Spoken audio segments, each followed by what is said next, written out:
कभी सोचा है कि हमारे चारों ओर जो कुछ भी है, मतलब ये स्क्रीन, ये हवा, यहाँ तक कि हम खुद, आखिर ये सब बना किस चीज से है?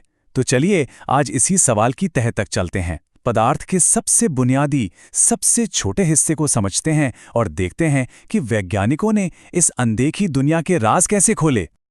तो शुरुआत करते हैं एक बहुत ही फंडामेंटल सवाल से। सोचिए, अगर हम किसी भी चीज को छोटे और भी छोटे टुकड़ों में तोड़ते चले जाएं, तो सबसे आखिर में क्या बचेगा? मतलब वो सबसे छोटी चीज क्या होगी? यकीन मानिए, यही वो एक सवाल है जिसने सदियों तक फिलोसोफर्स और साइंटिस्ट्स को परेशान करके रखा है। और इस बड़ी पहेली को सुलझाने के लिए सबसे पहले कुछ बेसिक डेफिनेशंस को समझना जरूरी है। देखिए, मैटर को समझने के लिए साइंटिस्ट्स ने सबसे पहले दो बहुत जरूरी बिल्डिंग ब्लॉक्स, मतलब दो बुनियादी इकाइयों को डिफाइन किया। ये दो सबसे बेसिक बिल्डिंग ब्लॉक्स हैं, एटम यानी परमाणु और मॉलिक्यूल यानी अणु।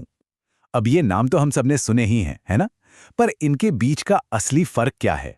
चलिए समझते हैं। तो सबसे पहले बात करते हैं एटम की, यानी परमाणु की। इसे ऐसे समझिए, ये किसी भी एलिमेंट का वो सबसे छोटा पार्टिकल है जो एक केमिकल रिएक्शन में हिस्सा ले सकता है। लेकिन, और ये बहुत इंटरेस्टिंग है, ये अकेला नहीं रह सकता। मतलब ये फ्री स्टेट में नहीं घूमता। और हाँ, इस पर कोई इलेक्ट्रिक चार्ज नहीं होता। ये बिल्कुल न्यूट्रल होता है। अच्छा, तो फिर मॉलिक्यूल क्या है, यानी अणु? ये एटम से थोड़ा अलग है।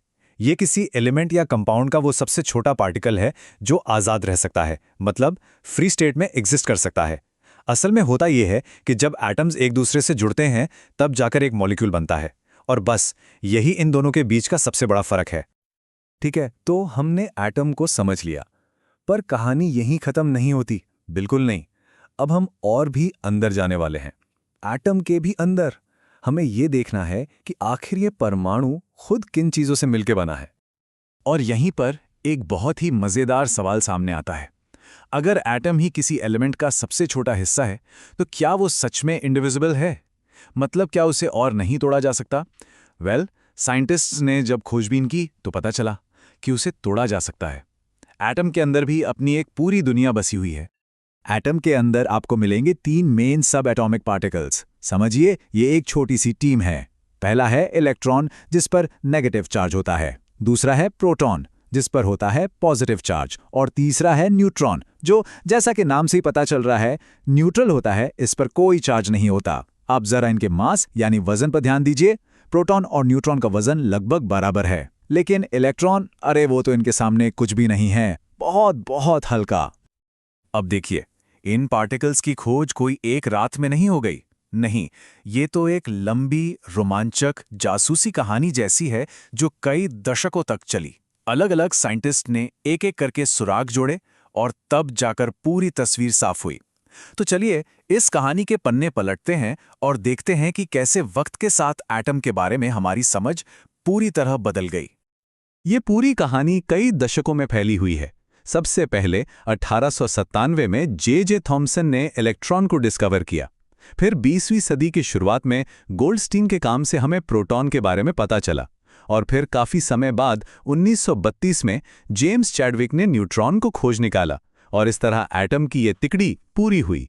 हर एक खोज एक पजल के टुकड़े की तरह थी, जो हमें एटम की असली तस्वीर के और करीब ले जा रही थी। तो अब तक साइंटिस्ट को ये तो पता चल गया था कि एक एटम के अंदर प्रोटॉन, न्यूट्रॉन और इलेक्ट्रॉन होते हैं। लेकिन अगला बड़ा सवाल ये था कि आखिर ये सब एटम के अंदर अरेंज्ड कैसे हैं? मतलब कौन कहाँ है? और इसी सवाल का जवाब देने के लिए रदरफोर्ड ने अपना मशहूर एक्सपेरिमेंट किया।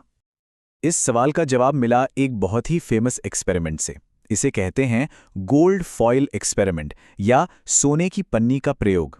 और यकीन मानिए, इस एक अकेले एक्सपेरिमेंट ने एटम के बारे में हमारी पूरी सोच को हमेशा हमेशा के लिए बदल कर रख दिया। रदरफोर्ड को जो रिजल्ट्स मिले वो हैरान करने वाले थे। उन्होंने देखा कि ज्यादातर अल्फा पार्टिकल्स सोने की पतली सी पन्नी के आर पार सीधे निकल गए। इसका क्या मतलब हुआ? इसका मतलब था कि एटम का ज्यादातर हिस्सा तो बस खाली जगह है, लेकिन कुछ पार्टिकल्स टकराकर वापस आ गए। इससे यह पता चला कि सारा का सारा पॉजिटिव चार्ज और एटम का लगभग पूरा वजन एक बहुत ही छोटी डेंस जगह पर इकट्ठा है। और इसी सेंटर को रदरफोर्ड ने नाम दिया न्यूक्लियस, यानी नाभिक। जरा स्केल को इमेजिन करने की कोशिश कीजिए। एक एटम का जो साइज है वो उसके न्यूक्लियस से 1,00,000 गुना बड़ा होता है। 1,00,000 गुना। इसे ऐसे समझते हैं, अगर एक एटम एक पूरा फुटबॉल स्टेडियम है तो उसका न्यूक्लियस उस स्टेडियम के सेंटर में रखी एक छोटी सी मटर के दाने जितना होगा, बस इतना सा।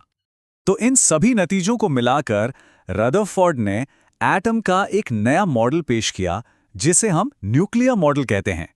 इस मॉडल के हिसाब से एटम के सेंटर में एक छोटा, भारी और पॉजिटिव चार्ज वाला न्यूक्लियस होता है और नेगेटिव चार्ज वाले इलेक्ट्रॉन्स उसके चारों तरफ चक्कर काटते हैं, बिल्कुल वैसे ही जैसे हमारे सोलर सिस्टम में प्लैनेट्स सूरज के चारों ओर घूमते हैं। अब रदरफोर्ड का ये मॉडल एक बहुत बड़ी कामयाबी थी, इसमें कोई शक नहीं। लेकिन साइंस की कहानी कभी एक जगह नहीं रुकती, वो हमेशा आगे बढ़ती है। और बहुत जल्द साइंटिस्ट को इस मॉडल में कुछ बहुत बड़ी खामियां नजर आने लगी। मतलब ये तस्वीर अभी भी अधूरी थी। इस मॉडल के साथ दो मेन प्रॉब्लम्स थी। पहली और सबसे बड़ी प्रॉब्लम ये थी कि ये मॉडल एटम की स्टेबिलिटी को एक्सप्लेन नहीं कर पा रहा था। क्यों? क्योंकि उस वक्त की फिजिक्स के नियमों के मुताबिक अगर कोई चार्ज्ड पार्टिकल जैसे कि इलेक्ट्रॉन घूम रहा है तो उसे लगातार एनर्जी लूज करनी चाहिए और ऐसा करते करते उसे घूमकर न्यूक्लियस में गिर जाना चाहिए। पर हम जानते हैं ऐसा तो होता नहीं है। और दूसरी प्रॉब्लम ये थी कि इस मॉडल ने ये तो बताया ही नहीं कि इलेक्ट्रॉन न्यूक्लियस के चारों ओर आखिर किस तरह से अरेंज्ड हैं, उनकी एनर्जी क्या है। और ये हमें एक बहुत ही गहरे सवाल पर लाकर छोड़ देता है। सोचिए, अगर रदरफोर्ड का मॉडल 100% सही होता तो दुनिया का हर एटम तो पलक झपकते ही खत्म हो जाता, कोलैप्स कर जाता। तो फिर ये मैटर, ये दुनिया, हमारा वजूद कैसे है, ये कैसे मुमकिन है? बस यही वो पहेली थी जिसने आगे चलकर क्वांटम मैकेनिक्स की दुनिया के दरवाजे खोले। लेकिन वो एक बिल्कुल अलग और फैसिनेटिंग कहानी है जिसे हम फिर कभी सुनेंगे।